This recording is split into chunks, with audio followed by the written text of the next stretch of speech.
નરસિંહ મહેતાની 569મી હારમાળા જયંતીની અંતર્ગત હરિવાડી ખાતે નરસિંહ મહેતાજી રચિત પદગાના ભક્તિસભર કાર્યક્રમ યોજાયો। એકંદરે સંતર્પકતાનો અનુભવ કરાવતા નરસિંહનું અનેક પાસાવાળું કવિવ્યક્તિત્વ આજની યુવા પેઢીને સમજાવવા ખૂબ જરૂરી છે। નરસિંહ મહેતા રચિત રચનાઓમાં સુદામા ચરિત્ર, શ્રીકૃષ્ણની બાળલીલા, શ્રીકૃષ્ણની રાસલીલા, શ્રીકૃષ્ણ વિહાર, દ્વાદશ માસ, રાસ સહસ્ત્રપદી, ચાતુરી 36, ગોવિંદ ગમન, ચાતુરી 16, બાળલીલા, દાણીલીલા, રાસલીલા, ઘડપણ, વસંત વિસાસ, શૃંગાર, જ્ઞાન વૈરાગ, ભક્તિપદો, હિંડોળા, નૃસિંહ વિલાસ, શૃંગારમાળા, હારમાળા, મામેરુ, અંતરધાન, સમયનાંગપદ, સહસ્ત્રપદીરાસ, કુંવરબાઈનું મામેરું, શામળશાનો વિવાહ, હુંડી, સરિતા ચરિત્ર, જીવનઝરમર, પુત્ર વિવાહ, ગોવિંદ ગમન, દાણલીલા, આત્મકથાનક, ઝારીના પદો, ભક્તિ પદાર્થ ભક્તકવિની ભાવ પરિસ્થિતિઓનું ભાષા પ્રભુત્વ યોગ્ય શબ્દ યોગ્ય સ્થાને શબ્દસૃષ્ટિ વારંવાર રસનતા અને ભવ્યતાનો અનુભવ કરાવે છે। લય વૈવિધ્યવાળી કર્ણગોચર ને શ્રુતિગોચર અનેક આકર્ષક ધ્રુવપંક્તિઓ, પ્રાસાનુપ્રાસયુક્ત સમુચિત શબ્દવિન્યાસથી નિષ્પન્ન થતું શબ્દમાધુર્ય, લલિત કે ભવ્ય ભાવોને લીલયા મૂર્ત કરી આસ્વાદ્ય બન્યાં છે। જૂનાગઢ તા 0.09 માગશર સુદ સાતમના દિવસે નરસિંહ મહેતા ચોરા ટ્રસ્ટ અને ભક્તકવિ નરસિંહ મહેતા યુની સંયુક્ત ઉપક્રમે નરસિંહ મહેતાની 569મી હારમાળા જયંતીની ઉજવણી અંતર્ગત ગુજરાતના સુપ્રસિદ્ધ કલાવૃંદ નાણાવટી બ્રધર્સના સંગાથે શ્રી નરસિંહ મહેતાજી રચિત પદગાના ભક્તિસભર કાર્યક્રમનું આયોજન યુની નામ કુલપતિ પ્રો. ડો. ચેતન ત્રિવેદીની અધ્યક્ષતામાં હરિવાડી ખાતે કરવામાં આવ્યું હતું। કાર્યક્રમને ધારાસભ્ય શ્રી સંજયભાઈ કોરડિયા, પોલીસ અધિક્ષક શ્રી હર્ષદ મહેતા તેમજ ઉપસ્થિત મહાનુભાવોના હસ્તે દીપ પ્રાગટ્ય કરી ખુલ્લો મૂકવામાં આવ્યો હતો। આ પ્રસંગે અધ્યક્ષીય ઉદ્બોધનમાં ઉપસ્થિત જૂનાગઢના પ્રબુદ્ધ સાહિત્ય રસિકોને સંબોધતા ભક્તકવિ નરસિંહ મહેતા યુની નામ કુલપતિ પ્રો. ડો. ચેતન ત્રિવેદીએ ભગવાન ભોળાનાથ મહાદેવ પાસેથી નરસિંહ મહેતાને શંકર ભગવાને કૃષ્ણની રાસલીલાના દર્શન કરાવવા, રાસલીલામાં તલ્લીન થવું, હાથમાં મસાલ પકડેલ હાથ બળી જવો, કૃષ્ણ ભગવાને એમને કેદાર રાગ આપવો, એક બ્રાહ્મણને આર્થિક મદદ કરવા શાહુકારને ત્યાં કેદારો ગીરવે મૂકો, જૂનાગઢના રાજાએ લોકોની ચડાવણીથી નરસિંહ મહેતા પાસે જો ભગવાન જાતે આવીને હાર પહેરાવે તો જ સાચા ભક્ત માનવા અને દેહાંતદંડની સજા ભોગવવા અન્યથા ભક્તિ પ્રમાણિત કરવાનું ફરમાન થવું, નરસિંહ મહેતા પ્રભુને વિનવવા કેદાર રાગ ગાવો જરૂરી હતો। પ્રભુએ રાગ છોડાવ્યો અને નરસિંહ મહેતાએ કેદારો ગાઈ પ્રભુને બોલાવ્યા।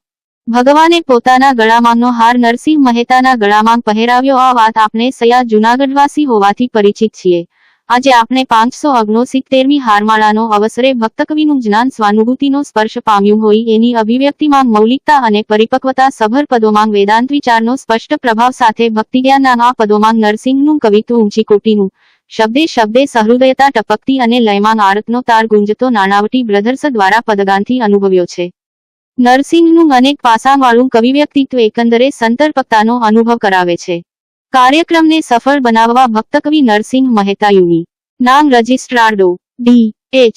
સુખડિયા અને નરસિંહ મહેતા ચોરા ટ્રસ્ટ વતી સંજીવ મહેતાએ જહેમત ઉઠાવી હતી।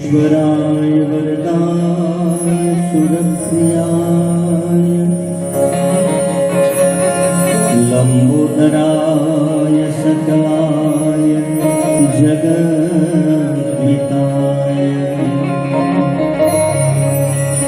નાગાનનાય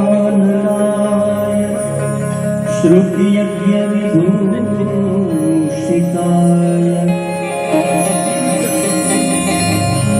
ગૌરીસુતાય ગણનાથ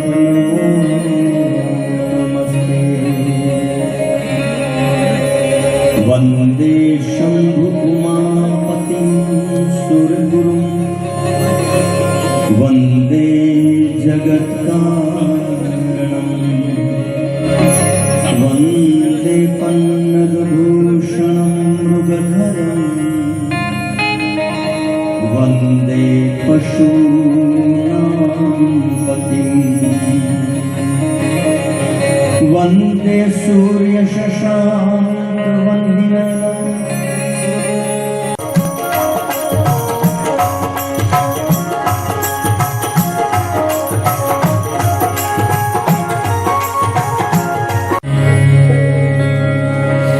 जी हाँ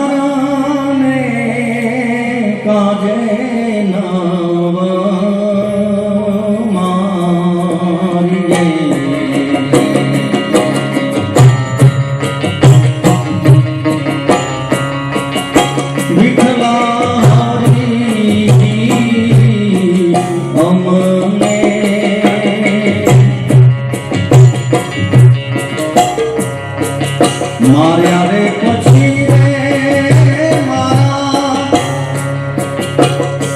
ના પછી દોષ ચડશે રે તમને એ વિહારને કાઢે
નરસિંહ મહેતા ચોરા ટ્રસ્ટના હોદ્દેદારશ્રીઓ, આપ સૌ અને કલાકાર મિત્રો, મને બધું કલાકારશ્રીઓનો મારે સમય નહીં લેવો જોઈએ, આજે સાંભળવાનો દિવસ છે. પણ આ ઘટનાને આટલા વર્ષો પછી પણ આપણે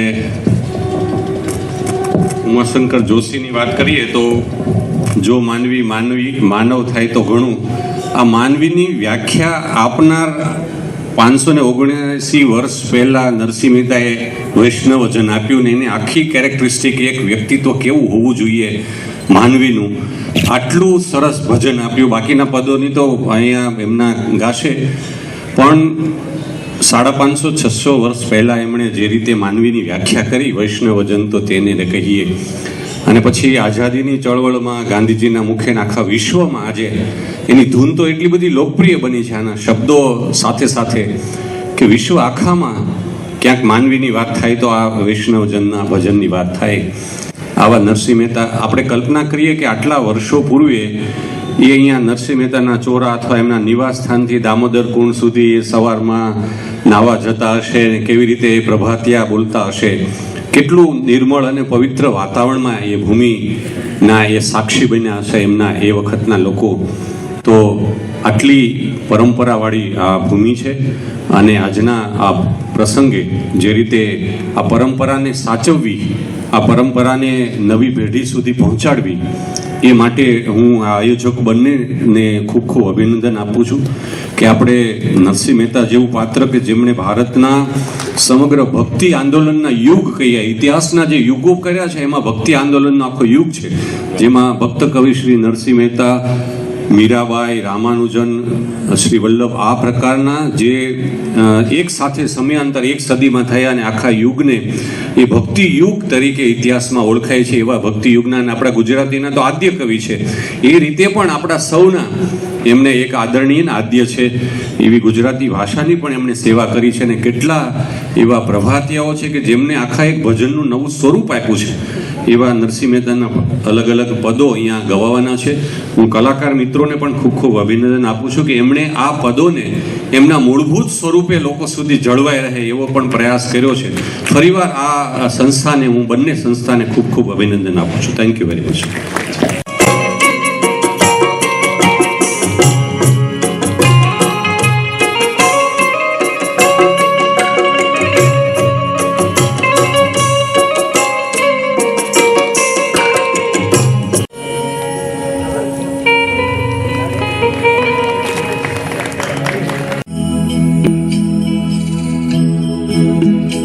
સાડા 600 વર્ષ પહેલા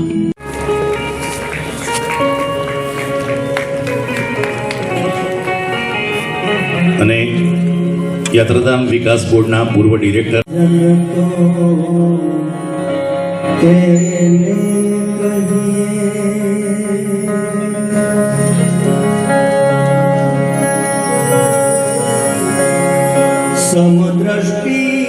પ્રદેશ બે રીતે જાણીતો છે, એક ગીરના સિંહ અને બીજા નરસિંહ.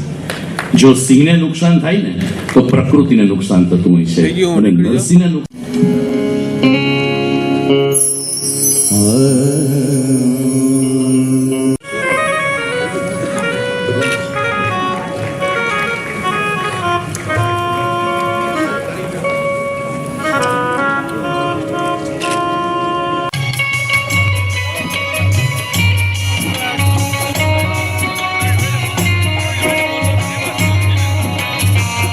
નરસિંહ મહેતા યુનિવર્સિટીના સંયુક્ત ઉપક્રમે આ એક સરસ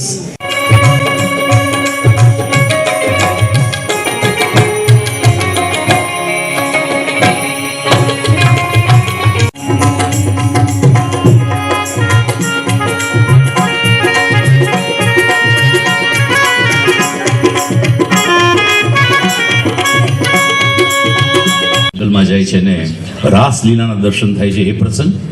અને બીજો આજનો દિવસ માગસર સુદ સાતમ, જે હારમાળા જયંતિ છે. રાજા રામાંડલિકની કેદમાં નજર કે દેવા નરસિંહને ભગવાન દામોદર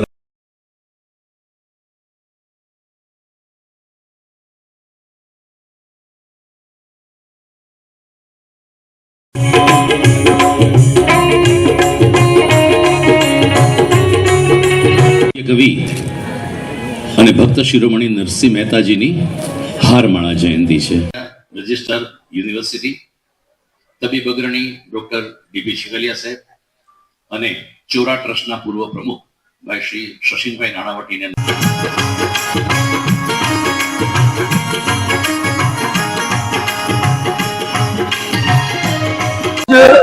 નરસિંહ મહેતાજીની 569મી હારમાળા જયંતિના પ્રસંગનું આયોજન નરસિંહ મહેતા ચોરા ટ્રસ્ટના સન્માનની ટ્રસ્ટીશ્રીઓ, સમગ્ર નાગર જુનાગઢની નાગર જ્ઞાતિ અને ભક્ત કવિ નરસિંહ મહેતા યુનિવર્સિટીના સંયુક્ત ઉપક્રમે યોજાણી છે. આજે નરસિંહ મહેતાને યાદ કરી એમના કરેલા કાર્યો, એમના પદો, એમના ભજનોની ચર્ચા વિચારણા વિમર્શ થયો અને નાણાવટી બ્રદર્સ દ્વારા સંગીતનો એક સરસ મજાનો કાર્યક્રમ પણ થયો છે. આ કાર્યક્રમમાં જુનાગઢના એસપી વેરસદ મહેતા સાહેબ ઉપસ્થિત રહેલ, ધારાસભ્યશ્રીએ પણ શુભેચ્છા સંદેશ મોકલ્યો છે. આમ કરીને જુનાગઢ એટલે નરસિંહ મહેતા અને નરસિંહ મહેતા એટલે જુનાગઢ, આટલા વર્ષો પછી પણ આજે નરસિંહ મહેતાની શાશ્વત ચેતના આપણા સૌના વચ્ચે વાસ કરી રહી છે. ત્યારે આજના દિવસની હારમાળા જયંતિનો પ્રસંગને યાદ કરી ઉજવવાનું ગૌરવ અને આનંદ અનુભવીએ છીએ. મહાનગરપાલિકા જૂનાગઢની માલિકીની જગ્યામાં જાહેરમાં ન્યુસન્સ કરતાં તેમજ મહાનગરપાલિકાની જગ્યામાં ટ્રાફિકને નડતરૂપ દબાણ કરતાં દુકાનોને સીલ કરતું અને સ્થળ ઉપર 50,000 રૂપિયાનો દંડ વસૂલ કરતી મહાનગરપાલિકા જૂનાગઢ જૂનાગઢ શહેરમાં આગાખાન હોસ્ટેલ પાસે આવેલ જે ઠાકર ચા તેમજ તેની બાજુમાં આવેલ જય ઠાકરની ચા એન્ડ કોલ્ડ્રિંક્સ, સરદાર ચોકમાં આવેલ જય બેકરી, કાળવા ચોકમાં આવેલ રજવાડી શક્તિ ચા એમ જી રોડ ઉપર આવેલ જલારામ ફરસાણ દ્વારા જાહેરમાં ન્યુસન્સ તેમજ મહાનગરપાલિકા જૂનાગઢની કોઈ પણ જાતની પૂર્વ મંજૂરી વગર રસ્તા પૈકીની જગ્યામાં મોટલા ચાની લારી, ગેસના ચૂલા ટ્રાફિકને નડતરરૂપ થાય તે રીતે જગ્યા પર દબાણ કરી ધંધો કરતા હોય જે દુકાનોમાં કમિશનર સાહેબ શ્રી ડો. ઓમ પ્રકાશ IAS અને નાયબ કમિશનર સાહેબ શ્રી એસ. ઝાંપડા તથા ડી. જે. જાડેજા અને આસી. Commissioner tax, secretary, sanitation superintendent Shri Kalpesh ટોલિયાની સૂચના પ્રમાણે ટેક્સ સુપ્રિન્ટેન્ડન્ટ શ્રી મનોજ રૂપાપરા તેમજ દબાણ અધિકારી શ્રી હરેશ સોંદરવાની ટીમ દ્વારા આજ રોજ સીલ કરવામાં આવેલ છે. વધુમાં જણાવવાનું કે એમ. જી. રોડ ઉપર આવેલ કે. ડી. જ્વેલર્સ પાસે સ્થળ ઉપર જ 50,000 રૂપિયાનો દંડ વસૂલવામાં આવેલ છે. આમ શહેરમાં નાનો મોટો ધંધો કરતા વેપારીશ્રીઓને જણાવવાનું કે મહાનગરપાલિકા જૂનાગઢની પૂર્વ મંજૂરી વગર ટ્રાફિકને અડચણરૂપ થાય તે રીતે ઓટલા કે ચાની લારી રાખી કોઈ પણ પ્રકારે મહાનગરપાલિકાની જગ્યાનું દબાણ ન કરવા.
જૂનાગઢ શહેરમાં મુખ્ય રોડ પર વ્યવસાય કરતી વિવિધ ચાની દુકાનો, ફરસાણની દુકાનો વગેરેની વારંવાર અત્રેથી સ્ટાફ તેમજ માનનીય કમિશનર સાહેબ દ્વારા તપાસણી હાથ ધરવામાં આવેલ છે. તેમજ તેઓને વારંવાર સમજાવવામાં આવેલ છે, નોટિસ આપવામાં આવેલ છે કે તેઓ રોડ સાઈડ પોતાનો વ્યવસાય બહાર પોતાના સાધનો કાઉન્ટર રાખીને ન કરે. આના કારણે જાહેરમાં ન્યુસન્સ અને દબાણની ટ્રાફિકની સમસ્યા ઉદ્ભવતી હતી. આમ છતાં અમુક ઇસમો દ્વારા આ પ્રવૃત્તિ ચાલુ રખાતા આજરોજ માનનીય કમિશનર સાહેબ દ્વારા રૂબરૂ વિઝિટ કરેલ છે અને સર્કિટ હાઉસ પાસે આવેલ 2 ચાની દુકાન રૂબરૂમાં આ પ્રમાણે જાહેરમાં ન્યુસન્સ દેખાતા બંને દુકાનો સીલ કરવામાં આવેલ છે. આ ઉપરાંત સરદાર ચોક પાસે આવેલ જય બેકરી નામની દુકાન પર મુખ્ય રોડ ઉપર દબાણ અને ન્યુસન્સ ફેલાવતા એ દુકાન પણ સીલ કરવામાં આવેલ છે. વધુમાં કાળવા ચોકમાં આવેલ રજવાડી શક્તિ ચા જેઓએ પોતાનો ઓટો બહાર કાઢેલ અને રોડ સાઈડ ટ્રાફિકની સમસ્યાઓ આના કારણે ઉદ્ભવતી હતી. ઉપરાંત કાઉન્ટર પણ બહાર રાખેલ, એમને પણ વારંવાર અગાઉ જાણ કરવામાં આવેલ છે. આમ છતાં પ્રવૃત્તિ ચાલુ રાખતા આજે એ પણ દુકાન સીલ કરવામાં આવેલ છે. વધુમાં MG રોડ ઉપર આવેલ જલારામ ફરસાણની દુકાન પણ ન્યુસન્સ કરતા, ટ્રાફિકને અડચણરૂપ કરતા અને બહાર ઓટલો કાઢેલ હોય એ જણાતા એ દુકાન પણ આજે સીલ કરવામાં આવેલ છે.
બતાવવું પડે ને.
આખી અંદર ભરાવીને આમાં લઈ લે અંદર ત્યાં